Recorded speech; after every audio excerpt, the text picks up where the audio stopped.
লাহু মান ফিস সামাওয়াতি ওয়াল আরদি কুল্লুন লাহু কানিতুন। আসমান এবং জমিনে যা আছে তা সবই আল্লাহর নির্দেশের সামনে মাথা নত করে দিয়েছে। শুধু তাই নয়, আশ-শামসু ওয়াল কামারু বিহুসবানিন ওয়ান নাজমু ওয়াশ-শাজারু ইয়াসজুদান। সূর্য এবং চন্দ্র হিসাব অনুযায়ী আবর্তিত হচ্ছে এবং বৃক্ষ এবং নক্ষত্ররাজি সেজদায় রত হয়ে আছে। সব আল্লাহ পাকের সামনে মাথা নত করে দিয়েছে। এই ইবাদত, তাসবিহ, আজ্ঞা অনুবর্তিতা, নিয়মানুবর্তিতা, সচেতনতা, সকল কিছু সকলেই মিলে আল্লাহ পাকের একটি ধূলিকণা থেকে শুরু করে পাহাড় পর্বত পর্যন্ত সব আল্লাহর নিয়ম কানুন মেনেই চলছে। আপনি দেখতে পাচ্ছেন সমুদ্রে যে জোয়ার এবং ভাটা হয় কার নির্দেশে হয়? কার নির্দেশে হয়? আরো লক্ষ্য করুন, সমুদ্রের পানি লবণাক্ত। এই নোনা পানি, সমুদ্রের নোনা পানিগুলি পদ্মা, মেঘনা, যমুনা, ব্রহ্মপুত্র, শীতলক্ষা, সুরমা এসব মিষ্টি পানির ভিতরে জ্বরের টানে লবণাক্ত পানিগুলি ঢুকে যায়। আবার ভাটির টানে মিষ্টি এলাকার পানিগুলি সব গিয়ে সমুদ্রের মধ্যে নোনা পানির মধ্যে চলে যায়। মাঝখানে কোনো পার্টিশন নাই, মাঝখানে কোনো হেজাব নাই, কোনো বেড়া নাই, বাদ নাই। অথচ নোনা পানি মিষ্টি পানির ভিতরে গিয়ে মিষ্টি পানিরে নোনা বানায় না, নোনা পানি মিষ্টি এলাকায় গিয়ে মিষ্টি পানিরে নোনা বানাইতে পারে না। এই যে আল্লাহ পাকের হুকুম মেনে সব চলতেছে, জোয়ার ভাটাগুলি হতেছে, রাত আর দিন চলতেছে। রাত 12টার সময় সূর্য এসে বলে না, রাত সর, আমি এখন দিন বানায় ভালাবো। বেলা 12টার সময় রাতের আগমন ঘটতে পারে না। লাশ-শামসু ইয়ামবাগি লাহা আন তুদরিকাল কামারা ওয়ালাল লাইলু সাবিকুন নাহার ওয়া কুল্লুন ফি ফালাকি ইয়াসবাহুন। সূর্য চাঁদকে অতিক্রম করতে পারে না, চাঁদ সূর্যকে অতিক্রম করতে পারে না। কারো সঙ্গে কারো বাধা হয় না, টক্কর লাগে না। সব আল্লাহ পাকের হুকুম মেনে ইলা আজালিম মুসাম্মা, নির্ধারিত সময় পর্যন্ত সবাই যাতায়াত করবে। শুধু তাই নয়, আল্লাহ পাকের এক বিরাট সিস্টেম, এক বিরাট কুদরতের মাধ্যমে গোটা পৃথিবী চলছে। এর কোনো পরিবর্তন হবে না। নারকেল গাছে কোনোদিন বেল হবে না, বেল গাছে কোনোদিন তাল হবে না, কাঁঠাল গাছে কোনোদিন খেজুর হবে না, আবার খেজুর গাছে কোনোদিন লিচু হবে না। হবে নাকি? ওয়ালান তাজিদা লিসুন্নাতিল্লাহি তাবদীলা। আমার প্রকৃতির আইনের মধ্যে, আমার ল অফ নেচারের ভেতরে কোনো পরিবর্তন হবে না। সবগুলি আমার আইন মানতে হবে। এখন হতে পারে এমন যে ব্যক্তি আল্লাহরে মানে না, ব্যক্তি বোঝেন না, নাকি বোঝেন না? একটা মানুষ আল্লাহরে মানে না, ও না মানতে পারে যে জিহ্বাটে দিয়া বলে দেয়ার ইজ নো গড, স্রষ্টা বলতে কেউ নাই, যে জিহ্বাটে দিয়া বলে সে জিহ্বা হুকুম মানে কার? আল্লাহ পাকের হুকুম মানে। কিরকম? জিহ্বার উপরে যদি তিতা রাখে আপনি বলেন তিতা থুইছি তাতে কি হয়েছে, খবরদার তিতার টেস্ট নিবি না, তিতা টক এই টেস্ট নিতে পারবি না, আপনার কথা জিহ্বা শুনবে? শুনবে না।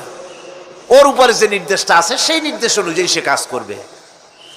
টয়লেটে গিয়ে আপনি না কেড়ে কবেন যে খবরদার, আমি একটা বিরাট অফিসার, অনেক টাকা পয়সার মালিক, অথবা বিরাট একটা মন্ত্রী টন্ত্রী কিছু একটা, সবাই আমার হুকুম মানে, তোকেও মানতে হবে, খবরদার দুর্গন্ধ যেন নাকের মধ্যে না ঢোকে। নাক আমি চাবি ধরতে পারবো না। শুনবে না কে? শুনবে। নাক হোক, কান হোক, চোখ হোক, মুখ হোক, প্রত্যেকটা অঙ্গ প্রত্যঙ্গ, এগুলি সব হুকুম মানে কার? হতে পারে ব্যক্তি আল্লাহরে অস্বীকার করে বসলো, আল্লাহকে বললো যে আল্লাহ নাই, সব এমনি এমনি হয়। এর কপাল পড়ার লক্ষণ।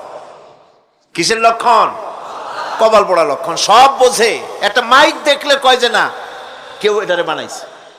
এই যে একটা ভিডিও ক্যামেরা, এটারে কেউ দেখলে বলবে যে কয়েকজন আলেমে মিলে ফু দিছে আর অমনি একটা মাইক হয়ে কি বল ক্যামেরা হয়ে গেছে, বলবে কেউ? কোনো পাগলেও কবে? এই প্যান্ডেলটা দেখে কি মনে হবে? 4-5 জন পিসা বাইসিয়া কোচার কোণে দাঁড়াইয়া ফু দিছে, সাথে সাথে প্যান্ডেল হয়ে গেছে। এটা কথা হইল?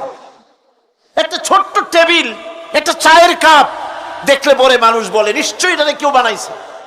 আজীব, এত বড় বিশাল আকাশ, এত সুন্দর জমিন, এত সুন্দর দেহ, এই মানুষ, গাছপালা, তরুলতা, কীট পতঙ্গ, পাহাড়, নদ নদী, এ সব কিছু দেখে কেবলমাত্র কপাল পোড়াই বলতে পারে যে কেউ নাই, এমনি এমনি হইছে। আজীব তামাশা। এমনি এমনি একটা চাউল তৈরি হয় না, একটা ডিম তৈরি হয় না, এমনি এমনি পৃথিবীটা হয়ে গেল। সবগুলির পেছনেই আল্লাহ পাক আছেন, তিনি সৃষ্টি করেছেন। এখন উপাস্যের প্রতি এই সৃষ্টি মানুষের দৃষ্টি আকর্ষণ করে। উপাস্য পাও না কে আল্লাহ, তা ঠিক পাও না, তা দেখাবার জন্য এই পৃথিবীর আল্লাহর সৃষ্টি প্রত্যেকটি পদার্থ, প্রত্যেকটি জিনিস ইঙ্গিত করে নিঃসন্দেহে কেউ না কেউ আছে, আর তার নাম হচ্ছে আল্লাহ। তার নাম কি? আরো জনে বলেন, নাম কি? আল্লাহ পাক। এখন প্রশ্ন ওঠে, আল্লাহরে বানাইছে কেডা? এরা বলে তো মুরগি আগে না ডিম আগে? ডিম যদি আগে হয়ে থাকে তো ডিমটারে পারলো কে? আর মুরগি যদি আগে হয়ে থাকে, কোথার থেকে মুরগি এসে উড়ে এসে জুড়ে বসলো, আইলো কই থেকে? আল্লাহ যদি একজন থেকেই থাকেন তাহলে তার স্রষ্টাকে? এই প্রশ্ন তুলেছেন বার্টন রাসেল। প্রশ্ন তুলেছে স্রষ্টার স্রষ্টাকে। তা আমি দেখলাম এক আর্মি অফিসার একটা বই লিখেছেন, আমার এত ভালো লাগলো। বইটার নাম হচ্ছে আল কোরআন দ্য চ্যালেঞ্জ, মহাকাশ পর্ব। দারুণ লিখেছেন তিনি, আপনারা যদি পান খুঁজে নিয়ে পড়বেন।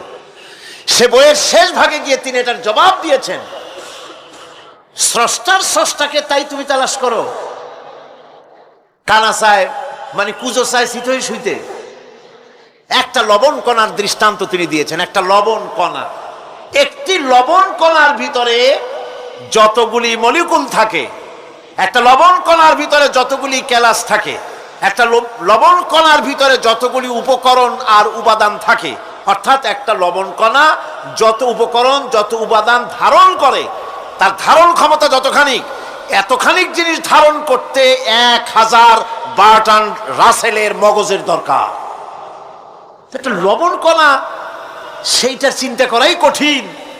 আর এত বড় মহাবিশ্ব যিনি সৃষ্টি করেছেন তার স্রষ্টাকে তালাশ করতে চাও, এটা কি স্বাভাবিক কথা? এটা পাগলের প্রশ্ন হতে পারে, এটা পাগলের প্রশ্ন হতে পারে। গ্যাগারিন টিটপ আর প্রথম মহাশূন্যচারী ছিল। গ্যাগারিন বেটা মহাশূন্য ঘুরি টুরি আসে, কয় কি?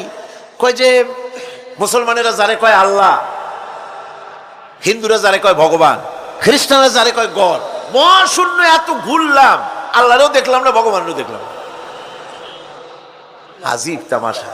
তুমি তো তোমার শরীরটাই দেখো না, তোমার শরীরটাই তো তুমি দেখতে পাও না। তোমার মাথার তালুটা কেমন তা কি দেখছো কখনো? আয়না নিচের দিকে দিয়ে, ঠ্যাং উপরের দিকে দিয়ে তাকাইলে যদি দেখো মাথার তালু কেমন। নিজের ঘাট দেখো না, পিঠ দেখো না, নিজের হিপ দেখতে পারো না। আয়না টায়না সাইড পাঁচখান না নিয়ে দেখার উপায় নাই কোন জায়গায় কি আছে শরীরে। নিজের শরীরটাই দেখো না। কত বড় সাহস! এই শরীরের স্রষ্টাকে দেখতে চাও? লা তুদরিকুহুল আবসার। কোন দৃষ্টি শক্তি তাকে মুহাইয়া করতে পারবে না। তার দৃষ্টি সকলকে আয়ত্ত করবে, কিন্তু পৃথিবীর কোন দৃষ্টি শক্তি তাকে আয়ত্তের ভিতরে নিতে পারবে না। মুসা আলাইহিস সালামের মতো পয়গম্বর, তিনি বলেছিলেন রব্বি আরিনি, রব্বি আরিনি, আল্লাহ আমি তোমারে দেখতে চাই। আল্লাহ পাক বলেছেন লান তারানি, কখনোই দেখতে পারবে না। সুবহানাল্লাহ ওয়া বিহামদিহি। সুতরাং এই পৃথিবীর সব কিছু ইঙ্গিত করে যে একজন আছেন, একজন আছেন। এই ফুলের সৌন্দর্য যিনি দিলেন, ফুল দেখা যায়, সৌন্দর্য দেখা যায়, কিন্তু গন্ধ দেখা যায় না। এই পানির মিষ্টতা, মিষ্টি পানি, ফুলের গন্ধ, জোনাকি পোকার আলো, এই যে সুন্দর সুন্দর জিনিস দিয়ে আল্লাহ পাক এই বিশ্বকে সজ্জিত করেছেন, এ সব কিছুই ইঙ্গিত করে নিঃসন্দেহে একজন আছেন। আর যিনি আছেন তার নাম হচ্ছে কি? আল্লাহ। জোরে বলেন, তিনি কে? আল্লাহ। এখন এই স্রষ্টাকে চিনতে মানুষের বড্ড হয়রানি স্রষ্টাকে চেনার জন্য। এই স্রষ্টাকে খোঁজার জন্য, চেনার জন্য মানুষ শক্তি পূজা আরম্ভ করলো। ওই যে আমি আগে বলেছি, মানুষের মধ্যে একটা স্বাভাবিক প্রেরণা, এই নোটিশ মনে হয় কোন কোল্ড স্টোরেজে আশ্রয় পেয়েছে। আমি সেটাকে গরম করতে চেষ্টা করছি। আগামী সংসদে ইনশাআল্লাহ আবার উঠাবো। যতক্ষণ পর্যন্ত সংসদ শিরক মুক্ত না হচ্ছে, আল্লাহর গোলাম এই শিরকের বিরুদ্ধে সংসদে আওয়াজ তুলতেই থাকবে ইনশাআল্লাহ।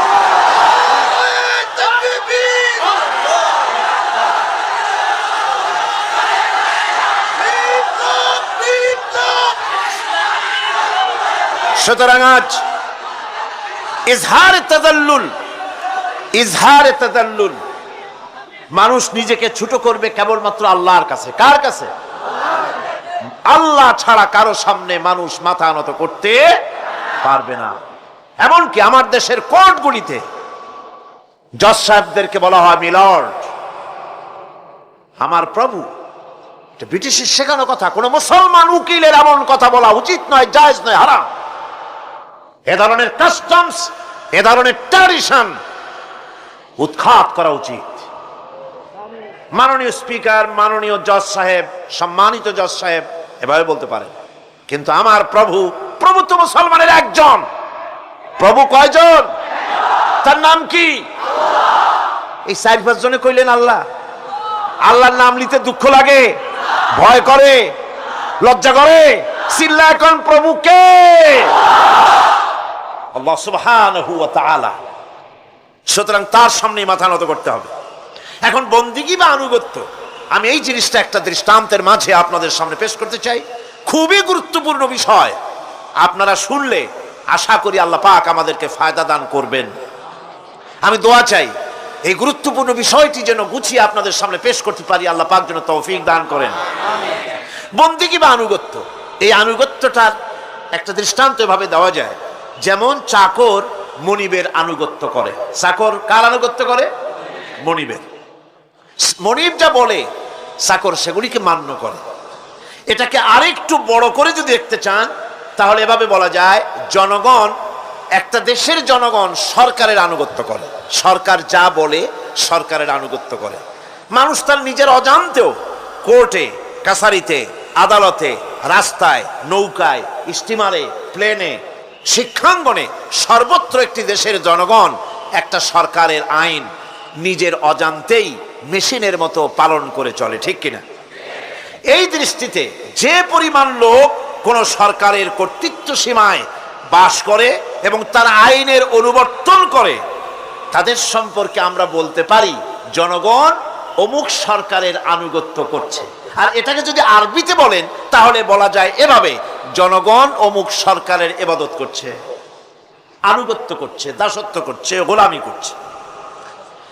এবার এই ধারণাটিকে আরো একটু প্রশস্ত করে দিন, তাহলে আপনি দেখতে পাবেন, প্রথমে বললাম মনিবার চাকর, তারপর বললাম জনগণ আর সরকার। এবার এই দৃষ্টিকে আরো প্রশস্ত করে দিয়ে বিশ্বের দিকে তাকান, মহা শূন্যের দিকে তাকান। গাছপালা, তরু লতা, কীট পতঙ্গ সব যেন কারো আইন মেনে চলছেই তো মনে হয়, নাকি কন? এবার শুনুন আল্লাহ পাক কি বলছেন। আল্লাহ রাব্বুল আলামিন বলেন, আফাগাইরা দীনিল্লাহি ইয়াবগুন ওয়ালাহু আসলামা মান ফিস সামাওয়াতি ওয়াল আরদি তাওআন ওয়া কারহা। আফাগাইরা দীনিল্লাহি ইয়াবগুন, তোমরা কি আমার দেওয়া জীবন ব্যবস্থাকে ছেড়ে দিয়ে অন্যের তৈরি করা কোনো ব্যবস্থা তালাশ করো? ওয়ালাহু আসলামা মান ফিস সামাওয়াতি ওয়াল আরদ, অথচ আকাশে যা আছে, জমিনে যা আছে, সব কিছু আনুগত্যের মস্তক আমার সামনে মাথা নত করে দিয়েছে। সুবহানাল্লাহি বিহামদিহি, ঠিক কিনা? একটি ধূলি কণা থেকে শুরু করে নক্ষত্র লোক অবধি যা কিছু আমরা দেখতে পাই, যা দেখি না, সব হুকুম মানে কার? এই আইনের বৃদ্ধাচরণ করার ক্ষমতা কারো নাই। এটাকে বলা যায় গোটা বিশ্ব চরাচর আনুগত্য করছে, গোলামি করছে, ইবাদত করছে। কার করছে? আল্লাহ পাকের। এটাকে ইংরেজিতে বলা হয় ল অফ নেচার, এটাকে আরবিতে বলা হয় কানুনে ফিতরত, এটাকে বাংলায় বলা হয় প্রকৃতির আইন। এই আইনকে লঙ্ঘন করার ক্ষমতা কারো না। বন্ধুগণ, এই পৃথিবীর আপনি লক্ষ্য করে দেখবেন কোরআন মাজিদে এই বন্দিগিকে কোথাও ইবাদত বলেছে, কোথাও তাসবিহ বলেছে, কোথাও তাকদীস বলেছে, কোথাও সুজুদ বলেছে, কোথাও কুনুত বলেছে। আল্লাহ রাব্বুল আলামিন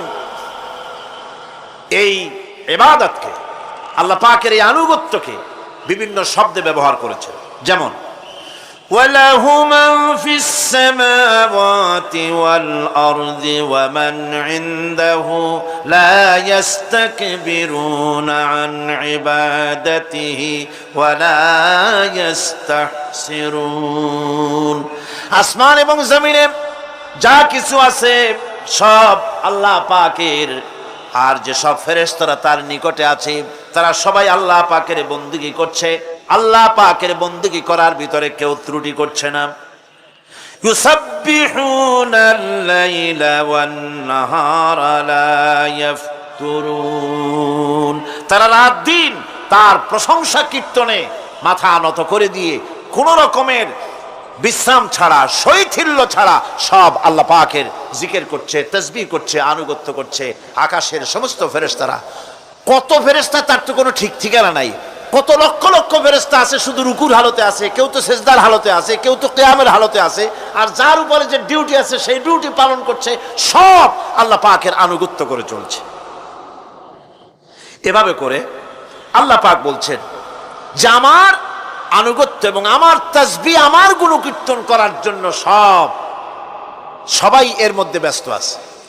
ইউসাব্বিহু লিল্লাহি মা ফিস সামাওয়াতি ওয়া মা ফিল আরদ আল মালিকিল কুদ্দুসিল আজিজিল হাকীম। ইউসাব্বিহু লিল্লাহি, তাসবিহ পড়ছে, সাব্বাহা ইউসাব্বিহু তাসবিহান। তাসবিহ পড়েছে, তাসবিহ পড়ছে, তাসবিহ পড়বে।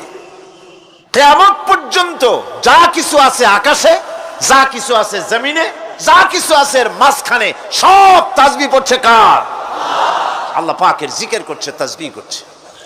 হযরত ইউনূস আলাইহিস সালাম মাছের পেটে যখন ঢুকে পড়েছিলেন, যখন নিজের জীবন সম্পর্কে হতাশ হয়ে গিয়েছিলেন, তখন তিনি শুনতে পাচ্ছিলেন চতুর্দিকে যে সমস্ত জলচর প্রাণী আছে, হাত্তাকে সমুদ্রের তলদেশের, দরিয়ার তলদেশের বালুকণা, পাথরের নুড়ি, শৈবাল সব কিছু থেকে আল্লাহ পাকের জিকির হচ্ছে।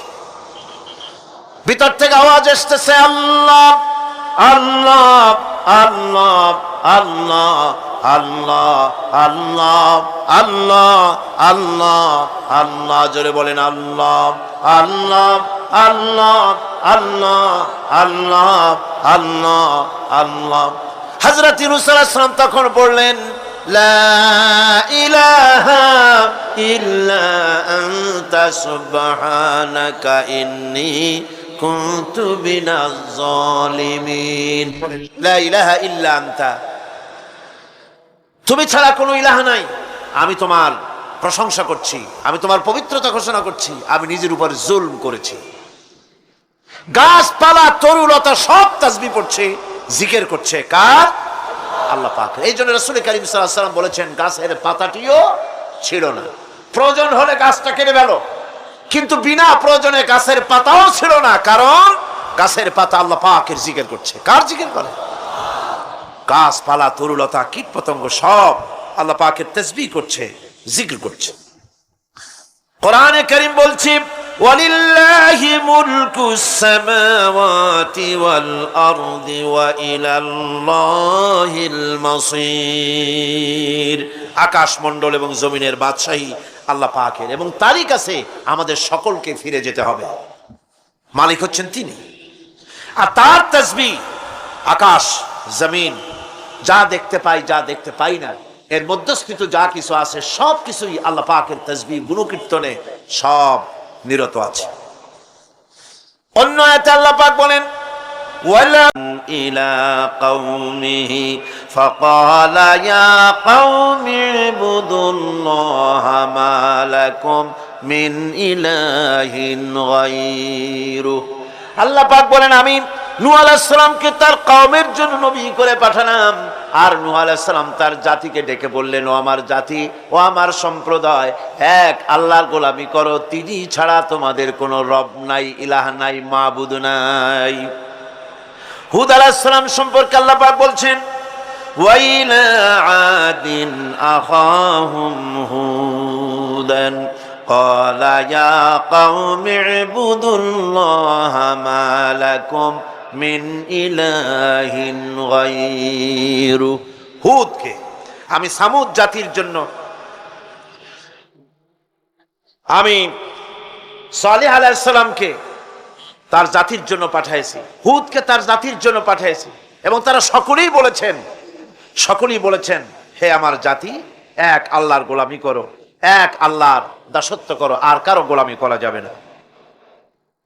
আল্লাহ পাক এরপরে বলেন, শুধু নূহ, শুধু হুদ, শুধু সালেহ আর শুআয়ব নয়, শুধু মূসা আর ঈসা নয়, ওয়ালাকাদ বাআসনা ফি কুল্লি উম্মাতির রাসূলা আন ইবুদুল্লাহা ওয়াজতানিবুত তাগুত।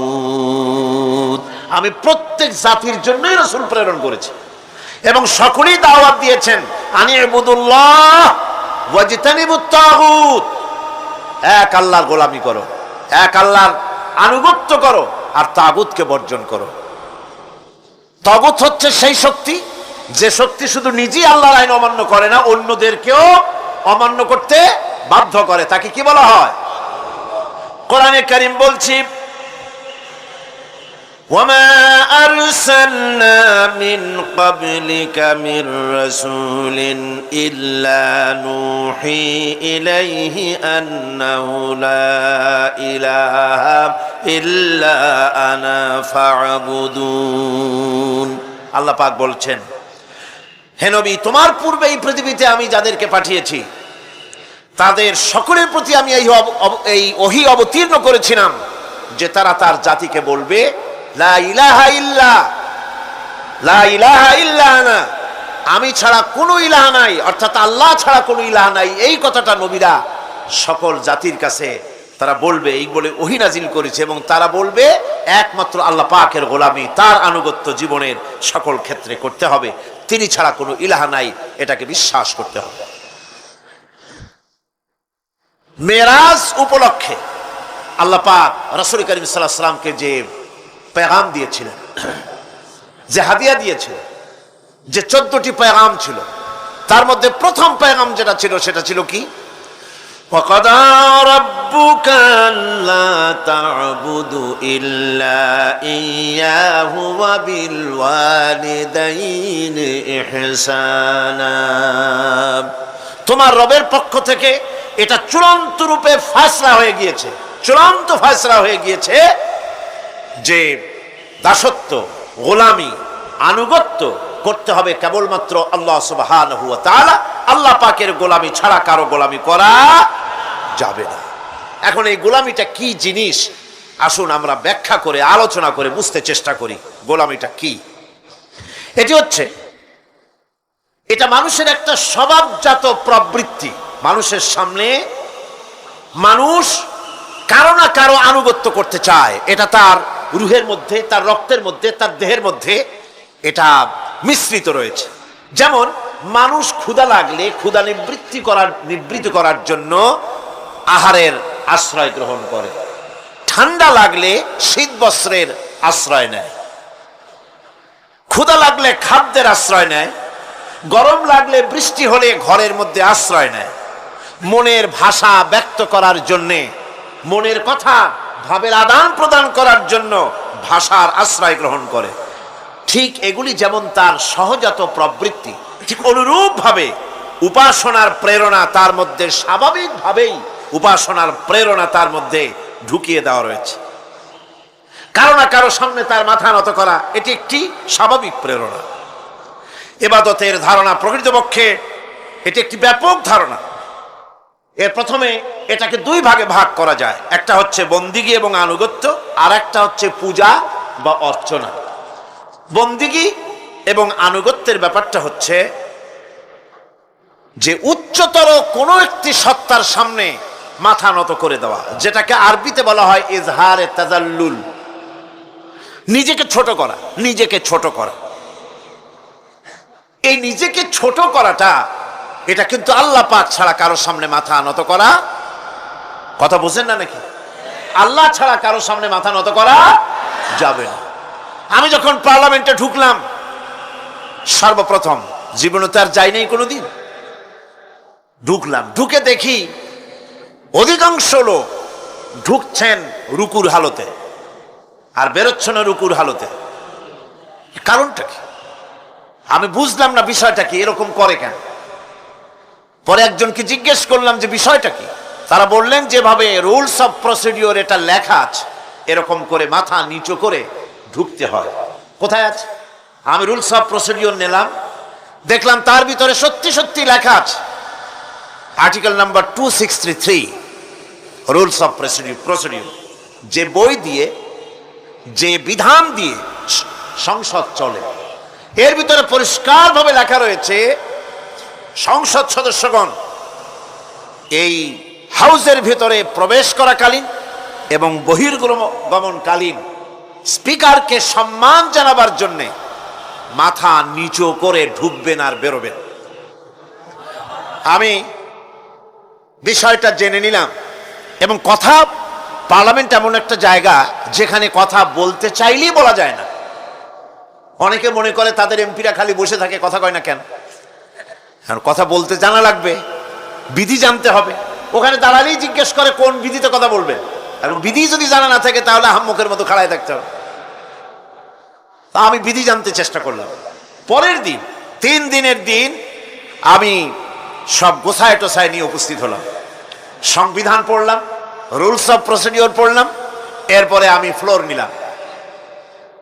ফ্লোর নিয়ে আমি সেখানে স্পিকার সাহেবকে বললাম, মাননীয় স্পিকার, আমি এই হাউসের ভিতরে দেখতে পেলাম একটি জিনিস যেটি রুলস অফ প্রসিডিওরে লেখা আছে, আর রুলস অফ প্রসিডিওরে যেটা লেখা সেটা আবার সংবিধানের সঙ্গে কন্ট্রাডিক্টরি একটা ব্যাপার।